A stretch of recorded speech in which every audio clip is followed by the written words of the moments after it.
សងសឹកលើកទី1បរាជ័យមែនតាមសងសឹករហូតត្រង់កន្លែងនេះថាបាញ់ជាប៉ែនេះមួយបាញ់គេមើលឲ្យគេបាញ់ងាប់មុនតិចចរិតក៏ខិចមែនទៅងាប់ទៀតចឹងទៅប្រភីងក៏បានរស់ឡើងវិញទៀតក៏តាមរយប៉ែនឹងទៀតសងសឹកហើយដូចជាខ្វះកន្លែងចោះដល់កោចោះក្រោយខ្នងគេមួយគេដាក់អាយះក្បាលមួយទៀត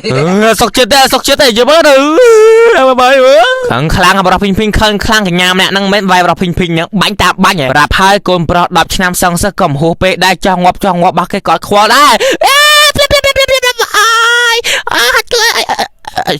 សបាយតែចឹងតែមើលចុងក្រោយដឹងឲ្យគេព្រុសធ្វើស៊ីទាំងអស់ចាំមើលអូលេចដេកមើលអូហ្នឹងអើយ Resources here គឺចកាហ្នឹងណាអូមកអើយខ្ញុំជួយបងឯងបែរធ្វើចឹងអូយជួយមក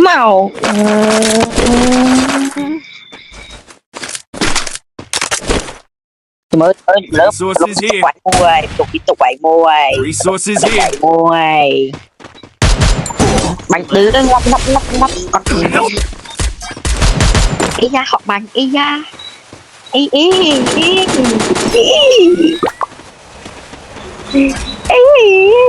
Resources here អូឈូតម៉ែអីយ៉ាបាញ់ចង្ហាម៉ែបាញ់ចង្ហាហ្មងបាញ់ចង្ហាជួយនេះđây giờ nó không được Enemy very close កន្លែងនេះបាញ់គេដឹងខ្យល់ស្អីផងគេមកបាញ់ដបងគាត់ថាម្នាក់ទេដបងឃើញ2នាក់ឃើញ2នាក់ឃើញ3នាក់ឃើញ4នាក់មកធីមអាលីស្គីក្នុងព្រីភ្លើងដែលប្រភីស្អប់ពីស្គីមកលកាំងគឺអាស្គីតលូនទូនយើងនៅកដាវាហ្នឹងបានតកកហ្នឹងអាស្គីតលូនទូនមានបិទតកកយើងឲ្យស៊ីឈៀវយើងតិចទៀតតែឯណាមីបាញ់មកមានអីទៀត